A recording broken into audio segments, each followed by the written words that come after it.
Welcome. Today we're diving into a 60-day challenge, a focused journey designed to spark change, build new habits, and push boundaries.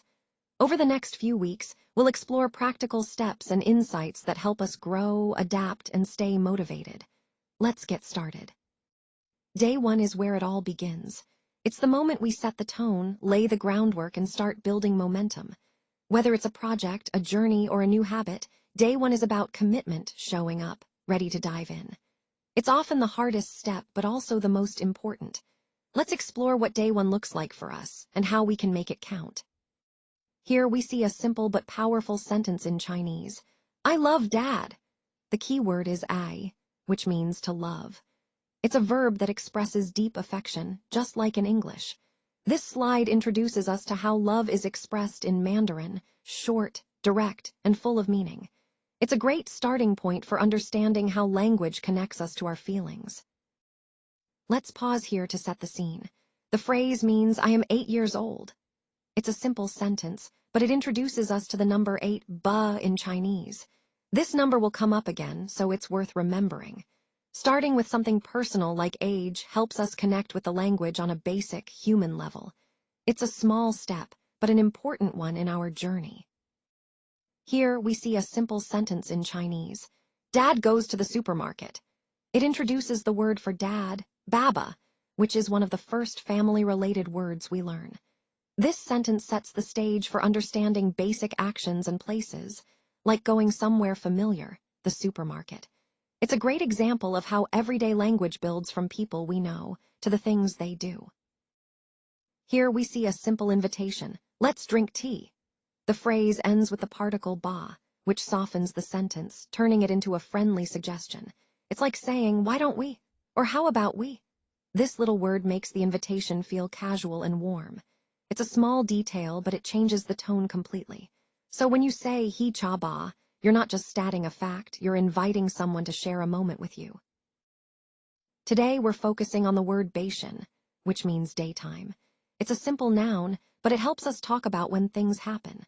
For example, the sentence here says, I eat steamed buns in the daytime. It's a straightforward way to connect an action with a specific time of day. Understanding these basic time words lets us build clearer, more natural sentences in Chinese. Let's take a look at the number 100 in Chinese, pronounced by. Here, we see it used in a simple sentence, Yi bai ben shu, which means 100 books.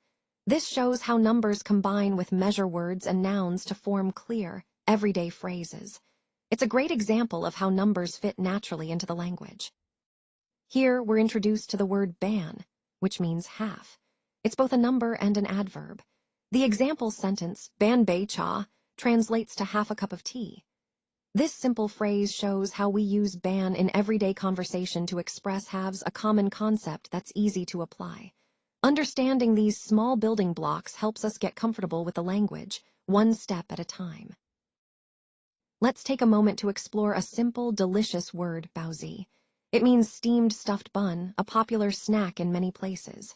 Here we see a sentence that says, I love eating steamed buns. It's a small phrase, but it captures a lot. The joy of food, the comfort of tradition. This slide shows us how language connects culture and everyday life, one bite at a time. Let's take a closer look at the word for cup or glass in Chinese, bizi. Here, we see it used in a simple sentence, Zij bizi henda, which means, this cup is big. It's a straightforward example, but it shows how we can describe everyday objects clearly and directly. Using familiar items like a cup helps us connect vocabulary with real life, making the language easier to remember and use. Here, we're looking at the word ben, which is a measure word used specifically for books. In Chinese, classifiers like this help us count or specify objects clearly. For example, the sentence, Wo yu yi ben shu means I have one book. It shows how we combine the number, the classifier, and the noun to make a complete thought. This is a key part of building basic sentences. Let's look at the word bayan, which means side or direction. It's a noun, but also works as a suffix.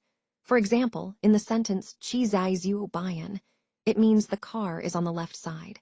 This simple word helps us describe where things are, a key part of everyday conversation and giving directions. Understanding Bayan opens up a lot of ways to talk about position and place. Let's look at the word Chinese letter, pronounced Bing. It can be a noun or a verb, meaning illness or to be ill. For example, Chinese letter, Chinese letter, Chinese letter, Chinese letter, Chinese letter means I am sick today. It's a simple but essential word when talking about health. Knowing how to use it helps us express when we're not feeling well, a key part of everyday conversation. Let's look at the word bu, which means not or no.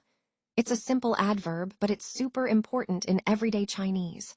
For example, in the sentence, wo bu chai kai, it means I do not eat vegetables. That little bu flips the meaning completely from eating vegetables to not eating them. It's a small word with a big impact. Let's look at a simple but essential exchange in Mandarin. When someone says Chinese letter, Chinese letter, Chinese letter, which means thank you, the polite response is Chinese letter, Chinese letter, Chinese letter, or you're welcome. It's a phrase you'll hear often, and it's a great way to show good manners and keep the conversation flowing smoothly. Mastering these basics helps us connect more naturally in everyday situations. Here, we're looking at the adverb Chinese letter, which means do or not want. It's a simple but powerful way to express refusal or a negative desire. For example, Chinese letter, Chinese letter, Chinese letter, Chinese letter means I do not want water. This phrase shows how we can clearly say no to something in a straightforward way. It's a key building block for everyday conversation when you need to express what you don't want. Let's take a closer look at the word kai. It means vegetable or more broadly, a dish. You might hear someone say, wo ai chai kai, which means I love eating dishes, or simply, I love vegetables. This word is a great example of how a single term can carry a few related meanings, depending on the context. It's a small but important piece of everyday conversation. Let's look at the word for tea in Chinese, cha. It's a simple noun, but it carries a lot of culture and daily habit. Here we see a sentence, wo mei shen he cha.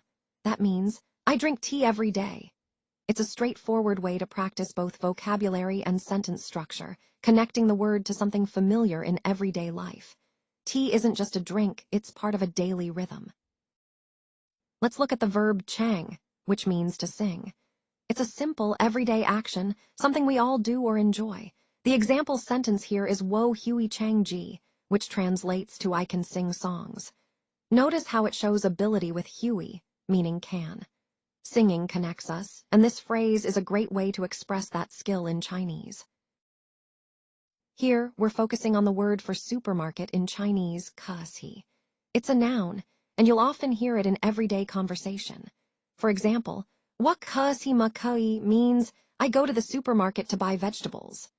This simple sentence shows how we use kasi in context, making it easier to remember and apply in real life. That wraps up our look at the character for car, chi. We saw how it's used in a simple sentence, Dad has a car.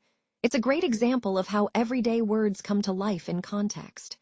Thanks for joining me on this journey through language and meaning. This video was created with SlideSpeak. Visit SlideSpeak to turn your presentations into engaging AI-narrated videos.